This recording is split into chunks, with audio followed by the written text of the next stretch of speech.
ella seguro que cada vez que yo me ponía el uniforme y yo estaba de guardia pensaría a ver si hoy viene o hoy no viene, ¿no? Que ese es el dilema nuestro, que nosotros una vez que entremos, nosotros sabemos cuándo entramos, pero no sabemos si vamos a volver, ¿no? Siento que las voces que hay alrededor van referidas a mí y ya me entra la paranoia, ya entro en mi propio bucle de pensamiento interno.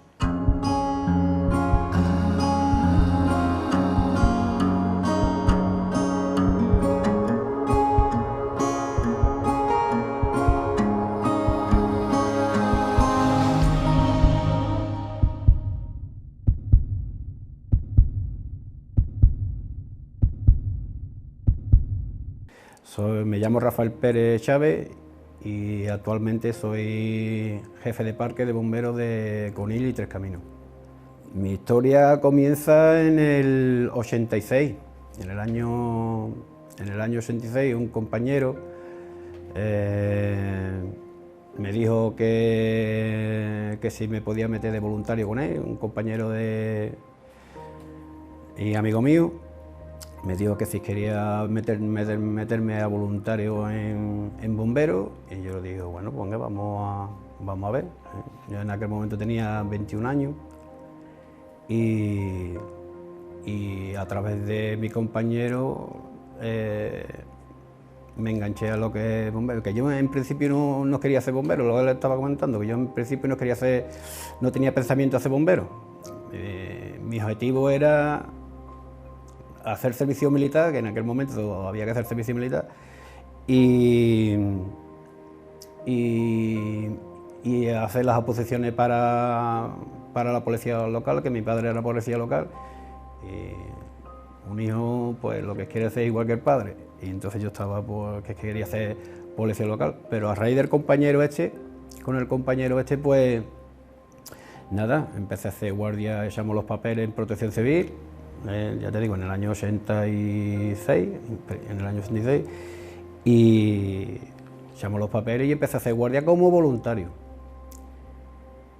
Y empezamos a salir a servicio, empecé a salir servicio y nada, me enganchó que hasta el punto que digo, yo no quiero ser policía, yo lo que quiero es ser bombero. Cuando todo el mundo se retira, cuando hay un servicio y todo el mundo se retira, pues el que no se tiene que retirar es el bombero, ¿no? Entonces, mientras que todo el mundo va saliendo, nosotros tenemos que entrar. Y entonces, pues, eso fue lo que me enganchó, ¿no? La filosofía de darlo todo por el ciudadano, ¿no? Que es nuestro... el que tenga vocación de ser funcionario encima de todo bombero tiene que tener esa cualidad de darlo todo por el ciudadano, que es lo que aquí nosotros nos debemos, ¿no? Incluso, ya te digo, exponiendo nuestras vidas, ¿no? Nosotros donde todos vamos prácticamente a desgracia, vamos a incendios de vivienda, vamos a accidentes de tráfico, a rescate de personas, a ahogados, a ahorcados, en fin, vamos a todo tipo de servicios. Y entonces, pues te digo, tiene sus momentos buenos, gratificantes, cuando tú ves que hace un rescate y esa persona ha salido bien de esa labor, pero también tiene la contra de cuando vamos a un incendio, vemos un fallecido y vemos que no hemos podido hacer nada, por ejemplo, por salvar una vivienda, o vemos como esa persona se ha quedado absolutamente sin nada, ¿no? Si quieres ser bueno en tu trabajo, tienes que tener devoción por tu trabajo. Si vas buscando una nómina, difícilmente hace tu trabajo, pero el que lo hace con devoción y con dedicación suele ser más profesional. Cuando estamos, digamos, en el parque, nuestra labor es formarnos para que cuando lleguemos a un servicio, pues está lo máximo preparado ante los eventos que nos puedan surgir, ¿no? Y al mismo tiempo actualizarnos. Nosotros vemos cosas o por ejemplo, yo los 36 años de servicio que llevo he visto muchísimas desgracias, ¿vale? Y entonces, si no te preparas mentalmente, Todos esos servicios de desgracia que ves te pueden afectar, psicológicamente. Yo recuerdo, ya te digo, yo tengo 36 años y yo me recuerdo todos los servicios. Desde el primer servicio fallecido que yo tuve, todos los, digamos, trágicos, como si lo tuviera en mi cabeza, vamos, eso está marcado ahí para los restos. Cuando tú ves a un niño que ha sido afectado, un niño que tenía un percance, un anciano que cuando tú te emocionas, porque lo que vemos es una persona, un ser humano, es un ser humano que ha tenido una desgracia y que tú dices, por ejemplo, si vemos un fallecido, que es una persona que se ha quemado, que ha fallecido en un accidente de tráfico, vemos y nos ponemos en la piel de sus familiares, ¿no? O incluso de los nuestros. El trabajo de bombero es un trabajo en equipo. Quien diga lo contrario, de que un bombero es el que arregla y soluciona todos los problemas, el trabajo de bombero es un trabajo en equipo. Y es un trabajo en equipo entre la jefatura, en este caso, entre la jefatura de parque. La jefatura de parque tiene que crear equipo. Si no crea equipo, para mí no es buen mando. El mando intermedio y la jefatura de parque tiene que conocer a sus bomberos y tiene que saber el grado de destreza que tiene cada uno y la debilidad que tiene cada uno.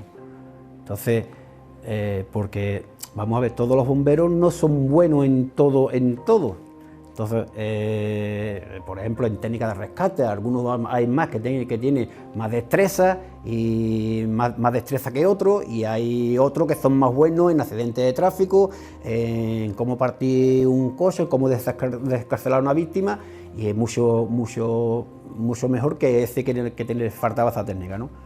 Entonces, es fundamental que la formación y la preparación de los bomberos sea constante y de calidad. Miedo se tiene. Cuando tú vas a un incendio grande, un incendio de una nave industrial, o por ejemplo, de buques. Yo estaba en Cádiz, 14 años en Cádiz, teníamos que ir a incendios de buques y de petrolero también. Yo he ido a petrolero también allí en Cádiz. Y entonces el miedo lo aplaca dependiendo de la formación que tú tengas, porque nos debemos al ciudadano, trabajamos para el ciudadano y tenemos que son los que nos pagan y no hay cosa más gratificante que ayudar a quien lo necesite. Y yo cuando entré en bombero y vi que eso era así, he tenido momentos difíciles, pero también momentos gratificantes, ¿no? Y nos salió un incendio en una quinta planta y nada, cuando llegamos a la altura del incendio, vemos que hay una mujer desnuda por la ventana, que se estaba quemando. Estaba a punto ya para tirarse, pero volvemos al caso de lo importante que es la formación y de que el mando tenga todas las piezas engranadas para que cuando ocurra ese tipo de servicio, que todo funcione a la perfección, porque en segundo puede ocurrir lo peor de que esa mujer se tire, ¿no? Y no nos dé tiempo. Si la cosa no funciona y no está todo engranado, pues se demora más la cosa y esa mujer se puede tirar, ¿no? Pero gracias a Dios y a la formación que se hacía allí en Cádiz, gracias a que llegamos con tiempo, pues, y teníamos los medios también, en aquel momento teníamos los tiempos, los medios necesarios para poder hacer rescate en altura, pues se montó la escalera rápido, la escalera, la autoescala, y antes de que se tirara la mujer, que ya estaba a punto de tirarse, pues llegamos, coloqué yo la canastilla, que yo iba en la canastilla, colocamos la canastilla abajo y conseguimos atraparla, ¿eh? para que no se tirara. Nos felicitó ya después, cuando se recuperó, pues nos dio las gracias. Y esos son los momentos que te llenan, ¿no? que te llena de tu trabajo. Pues mi familia, en este caso mi mujer, no se entera prácticamente de los servicios, que no se entera ya una vez que yo llego a casa y le cuento, mira, hoy hemos tenido un servicio complicado, y entonces, pero vamos, que ella seguro que cada vez que yo me ponía el uniforme y yo estaba de guardia, pensaría a ver si hoy viene o hoy no viene, ¿no? Que ese es el dilema nuestro, que nosotros una vez que entremos, nosotros sabemos cuándo entramos, pero no sabemos si vamos a volver, ¿no? Entonces, ese sentimiento, pues mi mujer lo ha llevado, incluso mi madre, ¿no? Mi madre también. Mi madre con mi padre, que era policía, pues lo mismo, ha tenido muchos años sufriendo por eso mismo, ¿no? A ver qué le pasa a mis niños. Mi hermano también es bombero, mi hermano también entró conmigo en bombero, y entonces pues era mi padre y los dos hijos también con uniforme, y entonces pues eso era un sufrimiento. Titi, hoy me he enterado, ¿qué te ha pasado? No sé qué. Y era todo el tiempo, sí que ese miedo lo tiene, en este caso, mi bueno y mi familia, ¿no? Yo siempre lo digo, yo soy un enamorado de mi trabajo, siempre he sido un enamorado de mi trabajo, siempre. Yo he sido un enamorado, no me ha importado estar 30 horas en un servicio sin ir a mi casa para nada. Hasta que no se vaya el último bombero de aquí no me voy yo. Y no me ha importado perder días de vacaciones, no me ha importado nada. Pero sí que cuando te va acercando el periodo de la jubilación, también te tienes que preparar para poder afrontar y que no te afecte, ¿no? Y que no te afecte. Entonces, yo he ido preparándome desde hace ya unos pocos de años, que mi etapa tarde o temprano tiene que terminar, y cuando llegue mi día de jubilación, me tendré que dedicar a lo que se dedica un jubilado. Yo he puesto muchísimo empeño en hacer bien mi trabajo, en intentar de cumplir con mis obligaciones, y no me puedo quejar. Y he luchado muchísimo para que, junto con otros compañeros, para que el consorcio que estaba funcionando fuese mucho mejor y que los ciudadanos estuviesen más confiados en ese tipo de consorcio, ¿no? En ese tipo de bomberos que se estaba creando. Y me voy con la cabeza muy alta. Mando tiene que formar a sus trabajadores, formar lo que te estaba diciendo, de formar equipos, de que todo sea piña. Y si eso no lo consigue un mando, lo mejor que puede hacer es retirarse. Y yo creo que me voy con la conciencia muy alta y muy limpia.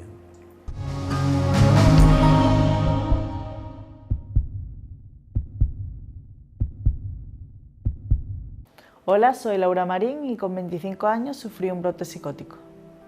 Pues hace 10 años, cuando tenía 25 años, me pasé 3 semanas sintiendo sensaciones que se salían de la norma general, pero yo no era muy consciente exactamente de lo que estaba pasando. Simplemente sentía cosas extrañas. Sentía que las señales de la calle estaban puestas para que yo las interpretara, sentía que la tele me hablaba directamente a mí, sentía que la radio decía, el programa de radio estaba dedicado a mi persona. En general sentía que todo lo que estaba a mi alrededor iba en relación a mí y yo era el centro de todo, por así decirlo, un poco una sensación narcisista, pero el narciso, por así decirlo, estaba enamorado de su belleza y yo en aquel momento era todo lo contrario. La autoestima la tenía súper baja, no me sentía para nada bien conmigo misma y lo que me estaba pasando, en lugar de darme una referencia positiva, era muy negativo para mí. Lo sentía como un ataque directo, todo lo que veía a mi alrededor eran como críticas hacia mi persona. Escuchaba a la gente reírse y me pensaba que se estaban riendo de mí. Escuchaba cualquier cosa, cualquier comentario negativo, incluso si estuvieran muy lejos de mí, y yo lo interpretaba como que iba por mí. Y a partir de ahí pues estuve en un festival de música en el Viñas Rock ese año, y estando con un compañero me dio por llorar porque me sentía tan atacada que yo lo que tenía era miedo en aquel momento, estaba aterrorizada, porque decía, ¿y todo esto tan grande por qué se ha desarrollado para mí? ¿Quién soy yo para que esto se esté desarrollando para mí? Entonces mi compañero me dijo, Laura, ¿tú te estás dando cuenta que tú estás teniendo una paranoia en este momento? Y ahí algo hizo clic en mi cabeza y yo dije, pues mira, pues a lo mejor iba razón, rompí a llorar. Pero a partir de ahí, cuando volví del festival, le pedí a mis padres que me llevaran al psiquiatra. La noticia se recibió por mi familia. La verdad es que fui yo la que detoné que se recibiera, porque yo fui la que pedí el ingreso psiquiátrico. Cuando veía que ya no podía más, estaba desbordada por las sensaciones que había vivido en aquel momento, ya no sabía lo que agarrarme y yo lo que pedía era que alguien me dé una pastilla para que esto se me quite. Entonces yo le pedí a mi madre que me llevara al hospital. Esas 3 semanas en las que estuve en el hospital y todos los posteriores meses que estuve de recuperación fue un proceso duro tanto para mí como para mi familia. Para mí porque yo todavía no tenía plena conciencia de enfermedad, y para mi familia porque que te digan que una persona de tu familia ha sufrido un brote psicótico y que a partir de ahora yo no estaba como estoy ahora, yo estaba totalmente enajenada de la realidad. Ellos le decían que cabía la posibilidad de que fuera permanente y eso pues asustaba mucho, la verdad. Los síntomas nunca han remitido en todos estos años, siempre han permanecido en algunos momentos más altos, en otros momentos más bajos, pero es más, voy descubriendo cada vez más, un poco más, esa sensación de irrealidad en la que vivo.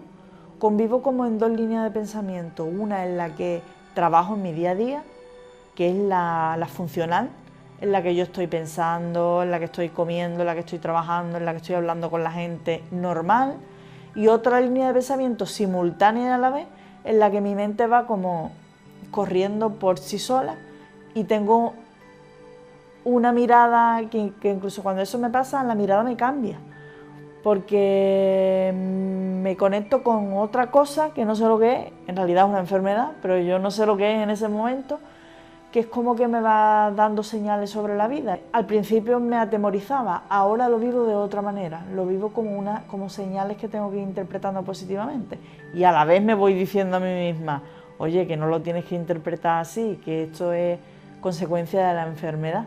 Entonces es una lucha interna en la que yo me digo, estás viendo y sintiendo esto, pero tienes que ir contra lo que estás viendo y sintiendo, porque eso no es lo real. Lo real es lo que para mí es lo figurado, todo lo que está a mi alrededor. Lo primero que noto es la autorreferencia, que la gente que me rodea a mi alrededor siento como hostilidad. Ese es el primer síntoma. El primer síntoma es una hostilidad y una frustración por lo que hay a tu alrededor. Y empieza a sentarte todo como peor. Siento que las voces que hay alrededor van referidas a mí. Ya me entra la paranoia. Ya entro en mi propio bucle de pensamiento interno. Y empiezo a hacerme cuestiones y el pensamiento se empieza a reproducir muy rápido, a una velocidad bastante rápida, negativo, en espiral, y cada vez más negativo y cada vez más negativo. Y los últimos síntomas que he empezado a sentir, que no había tenido constancia hasta ahora, es que he visto cosas que no había. Visualmente y auditivamente he tenido alucinaciones. Mi diagnóstico ha ido cambiando a lo largo de todos los años. Empecé con una ansiedad generalizada, luego pasó a depresión, luego pasó por brotes psicóticos. Lo último que he tenido es un tipo de esquizofrenia afectiva, pero no queda claro ni en los propios profesionales cuál es el diagnóstico exacto. Yo en un principio sí que pensé que mi vida se paralizaba, pero lo pensé en el momento. Fueron las 3 semanas del hospital. Cuando salí, yo salí con una mentalidad renovada. Yo digo que a mí también me hizo algo clic en el hospital, en plan, tienes que cambiar lo que está pasando, lo tienes que cambiar mejor. Y aparte reconozco que tuve en aquel momento una pareja que siempre tiró de mí para que yo sacara lo mejor en aquel momento. Incluso a veces me presionaba más de la cuenta, por así decirlo, pero eso me permitió que, en cierta medida, el efecto espejo, ¿no? Verte refleja como una persona que puede hacer las cosas.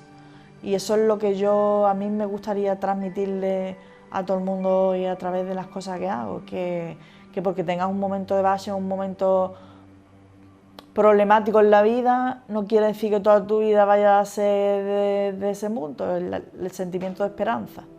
Esperanza hay que se puede llegar, obviamente. Yo creo que todas las personas pueden superar en algún momento la enfermedad e ir a mejor, sea en un grado más grande o en un grado más pequeño, pero todas las personas pueden mejorar. La pregunta de por qué a mí me sigue martillando la cabeza de vez en cuando. Me martillaba la cabeza en aquel momento constantemente y no me dejaba llevar una vida normal. Porque el juicio ese de por qué he hecho yo, por qué a mí, por qué a otras personas no, yo he tenido que hacer algo malo, esa sensación me agobiaba y me truncaba el llevar una vida normal. Es verdad que a veces de vez en cuando me pegan bajones y me lo sigo planteando, sobre todo cuando me vienen picos de la enfermedad, en los que estoy peor y escucho más sensaciones y tengo más presencia, pero ahora mismo llevo una vida normalizada en ese sentido. Decir que no cambiaría nada sería mentir realmente, porque yo cambiaría todo el proceso de la enfermedad. A mí me hubiese gustado ser jueza de menores y quién sabe acabar en el Tribunal Supremo, no sé, por así decirlo, ¿sabes? Esa era mi vida hasta ese momento. Y eso es lo que me hubiese gustado hacer, pero no ha podido ser posible. Ahora soy otra persona con otras cualidades y con otra vida totalmente diferente. Yo decido que mi futuro laboral va a cambiar cuando mi concepción de justicia cambia. Yo tenía una concepción de justicia muy rígida en la que, de hecho, yo siempre me había gustado la rama social porque yo me quería dedicar al derecho de familia y tenía muy claro en aquel momento que quería ser jueza de menores, pero mi concepción de justicia cambió ya no tanto desde un punto de vista desde el derecho punitivo de castigo, sino más social, más dado a que la gente evolucione personalmente y tenga un proceso de recuperación de otro tipo. Yo en mí misma había visto el juicio de la gente cómo puede llegar a ser tan cortante, entonces decidí que yo no quería eso ni para mí ni para nadie, quería que la vida fuera de otra manera y mi manera de encauzarlo pues, fue estudiando integración social y dedicándome luego a la rama social. Yo creo que ahora mismo estoy desarrollando el trabajo para el que tenía que desarrollar desde que nací, por así decirlo. Si alguien tiene un destino, yo estoy en la línea correcta ahora mismo, porque mi trabajo me encanta. Yo trabajo con personas con discapacidad en un centro especial de empleo y yo me dedico a recursos humanos básicamente para personas con discapacidad. Trabajo llevando a cabo formaciones, ocio, todo tema administrativo, todo para que las personas con discapacidad que acaban de entrar en el centro de empleo se adapten a su puesto de trabajo y tengan posibilidades luego de incorporarse al mercado ordinario. El estigma está presente siempre. De hecho, entre las propias personas con discapacidad existe una diferencia entre las personas que tienen una discapacidad física y las personas que tienen una discapacidad mental. Siempre se trata a las personas con una discapacidad mental como ciudadanos de segunda, porque se entiende que no tienen todas sus capacidades mentales. Realmente hay una herramienta que es muy sencilla. La mejor herramienta que hay para ayudar es tratar a la persona como persona. Esa es una cosa básica, pero que en estos casos siempre se olvida, porque se le trata a la persona como la persona que tiene la enfermedad y no como la persona que es. Y la persona es infinidad de cosas. Es lo que hace cuando se levanta por la mañana, es lo que le gusta hacer, es lo que trabaja, las aspiraciones que tiene, eso es la persona. La enfermedad es la enfermedad y ya está. Yo he tenido muy buenos terapeutas a lo largo de mi vida que me han sabido orientar sobre cómo tenía que hacer las cosas. Y una de las cosas que más me sirvió a mí fue la creación del diario emocional de las cosas que iba sintiendo. Porque al releerlo tiempo después yo me iba dando cuenta de patrones que iba teniendo y podía corregir esas conductas. Con lo cual yo he aprendido mucho a base de lectura de mi propia vida.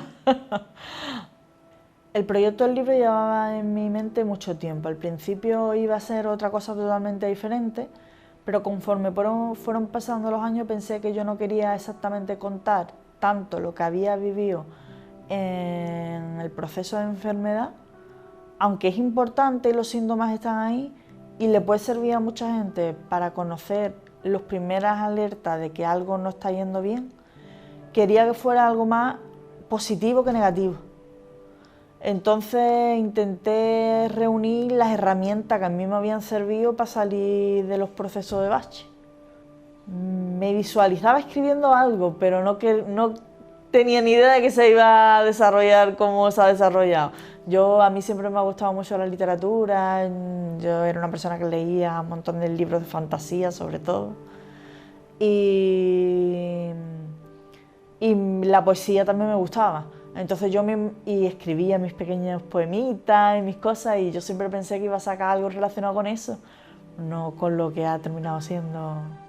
Pues a mí me encantaría que mi experiencia sirviera para que otras personas, si se pueden inspirar, se inspiren y les sirva también como un poco para que se agarren a que se puede salir de los baches. Que aunque una enfermedad sea crónica y sea del tipo paranoide y psicótico, que se supone que es una de las cosas más alarmantes porque es como que te aleja de toda la realidad, aún así se puede llevar una vida normalizada. Mi vida es totalmente normal, yo tengo mi pareja, yo tengo mi trabajo, yo tengo mis amigos, yo salgo, entro, hago de todo.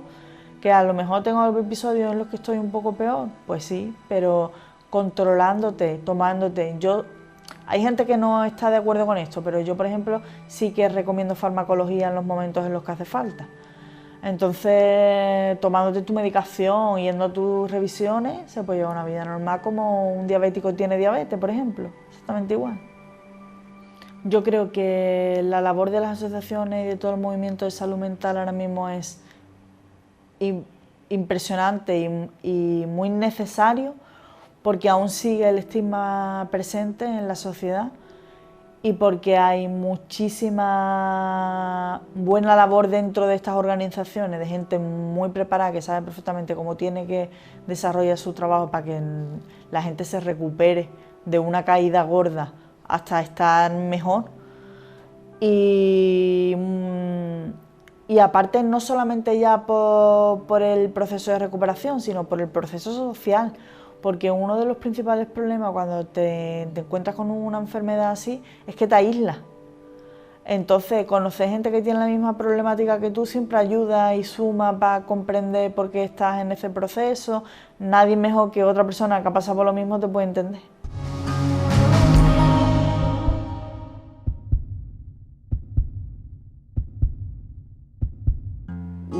Cuando ya vieron con las pruebas que el riñón ya no funcionaba ya, entonces ya empezaron a hacerme más pruebas para hacerme el trasplante.